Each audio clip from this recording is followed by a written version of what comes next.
Olá, tudo bem? Eu sou o pastor Juan Nossi, o pastor da Primeira Igreja Batista de Belo Horizonte, e hoje eu tenho o privilégio de conduzir você nesse devocional. Nós estamos em Atos, capítulo 27, e o capítulo 27 também dá continuidade a tudo que está sendo dito até agora. O apóstolo Paulo, ele vai embarcar e ele vai ser levado a Roma, e é disso que trata o capítulo 27, versículo 1 diz assim: quando foi decidido que navegássemos para a Itália, entregaram Paulo e alguns outros presos a um centurião chamado Júlio. Embarcando no navio adramantino que estava de partida para costear a Ásia, fizemos-nos ao mar, indo conosco Aristarco, macedônio de Tessalônica. Então, o capítulo 27 inteiro é um resumo do que vai acontecer neste caminho, sabe? E muitas coisas vão acontecer aqui. Eu quero aconselhar você a parar, a ler Atos 27. Aqui é quase um roteiro de um filme de ação. Esse barco, esse navio vai ser jogado de um lado para o outro, ele vai enfrentar várias tempestades. Por muitas vezes esses homens aqui quase morrem, eles chegam de fato a situações extremas. E o que nós podemos aprender aqui com tudo isso? Nós podemos aprender que Deus não prometeu ausência de tempestade, mas Ele prometeu a sua presença no meio dela. Não é porque Deus falou que Paulo deveria ir para Roma que o caminho até Roma seria tranquilo. Pelo contrário, o apóstolo Paulo está indo para Roma, mas está indo preso, está indo debaixo de julgamento, de condenação. Ele está indo dentro de um navio que está passando por tempestades. A outra coisa que eu aprendo, que não é porque está tendo tempestade que o caminho está errado. Às vezes o caminho ele está sendo tão de lutas e tempestades que você chega a questionar se você está no caminho certo.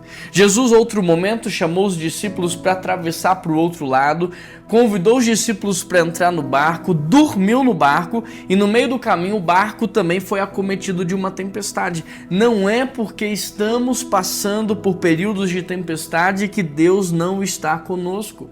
Deus não nos prometeu calmaria, Deus nos prometeu a sua presença no meio da tempestade. E Pedro, em outra situação, também no meio de uma tempestade, Jesus aparece caminhando sobre o mar, de madrugada, ondas gigantes, o mar está revolto. Pedro não pede para Jesus silenciar a tempestade, mas ele diz: me permita ir até você, eu quero ir até você, eu quero mais da tua presença. Então, em momentos de tempestade, muitas vezes o que nós precisamos é orar, pedindo a Deus por mais da presença dele, porque ele não nos prometeu calmaria, ele nos prometeu a sua presença, e é sobre isso que nós devemos pedir, é sobre isso que nós devemos clamar, por mais da presença de Deus. Então a primeira coisa que nós podemos aprender aqui no capítulo 27 é que Deus não prometeu calmaria, Ele prometeu a sua presença no meio da tempestade. A segunda coisa é que não é porque está tendo uma tempestade que a gente está no caminho errado. Muitas vezes estaremos sim no caminho certo, e muitas vezes as tempestades virão justamente porque estamos no caminho certo. Daquela vez que Jesus convida para o outro lado e os discípulos entram no barco e uma tempestade toma, quando Jesus silencia a tempestade e chega do outro lado, os demônios perguntam: por que vieste nos atormentar antes do tempo? Eles provocaram aquela tempestade para atrasar Jesus. Então, quando nós estamos no caminho certo, sim, tempestades surgem para nos distrair, para nos atrasar, para nos atrapalhar. Então, a segunda coisa não é porque está tendo tempestade que você está no caminho errado. A terceira coisa é, no meio de uma tempestade, todo mundo entra em pânico, menos o cristão. O cristão precisa ser porta-voz da paz. O cristão precisa ter uma voz ponderada. O cristão precisa ter uma voz equilibrada. Todo mundo pode perder a cabeça, menos o cristão. O cristão não pode ser pessimista como todo mundo é. O cristão tem que ser otimista. O cristão tem que trazer uma palavra de sabedoria, uma palavra de direcionamento. Quando eu olho para o apóstolo Paulo, aqui em Atos 27, eu percebo que primeiro ele conquistou a confiança de todo mundo. No verso 3, Júlio deu a Paulo privilégios especiais porque confiava nele. No verso 9 e 10, mesmo sem permissão, Paulo ele toma a dianteira, ele traz um direcionamento, mesmo sem alguém pedir, sabe? Ele tem uma voz diretiva. Sabe, no verso 10 eu também percebo que ele tem uma palavra de sabedoria, uma palavra que revela discernimento espiritual. No verso 21, Paulo falou para toda a tripulação o que tinha acontecido, o que ia acontecer. Então, mesmo diante do temor, do desespero, do medo, o cristão precisa ter uma palavra diretiva, uma palavra de paz, uma palavra de esperança. A quarta coisa que eu aprendo aqui é que mesmo algemado, mesmo preso, o apóstolo Paulo estava livre.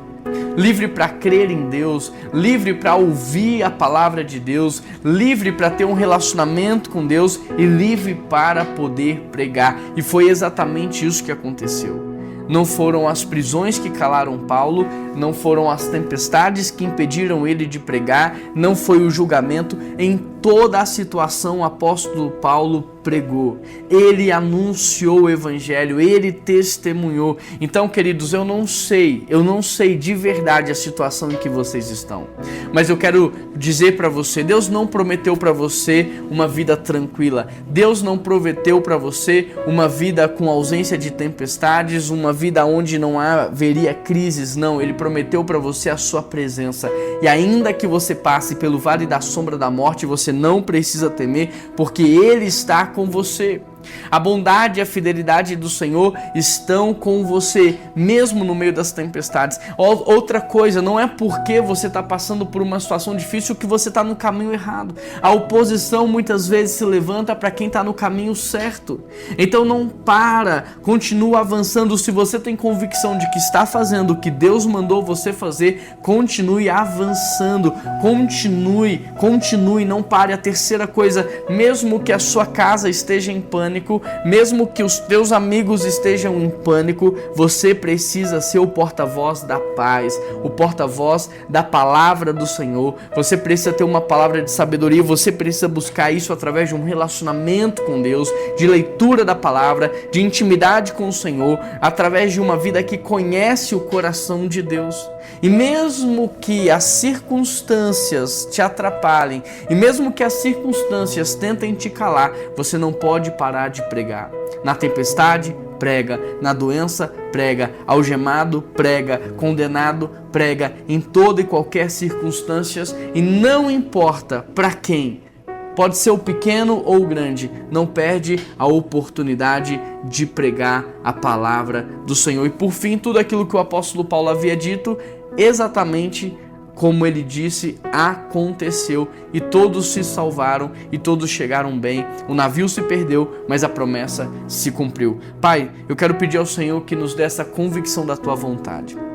E assim como o Senhor falou com o apóstolo Paulo no meio de uma tempestade, de que ele não morreria, que o Senhor possa falar conosco, Pai, de que essa tempestade não é para nos destruir, que essa tempestade ela vai fortalecer a nossa fé, ela vai nos tornar ainda mais fortes, mais perseverantes, mais constantes, e nós pedimos ao Senhor que possamos chegar lá, nesse lugar que o Senhor quer, e que no caminho nós possamos nos tornarmos pregadores da Tua Palavra, que nós possamos nos tornar anunciadores das boas novas e que no caminho muitas vidas sejam levadas ao Senhor. Em nome de Jesus Cristo que eu oro, amém, amém. Que Deus te abençoe. Compartilhe esse devocional com o máximo de pessoas que você puder. Se inscreva no nosso canal e eu te vejo amanhã neste mesmo horário.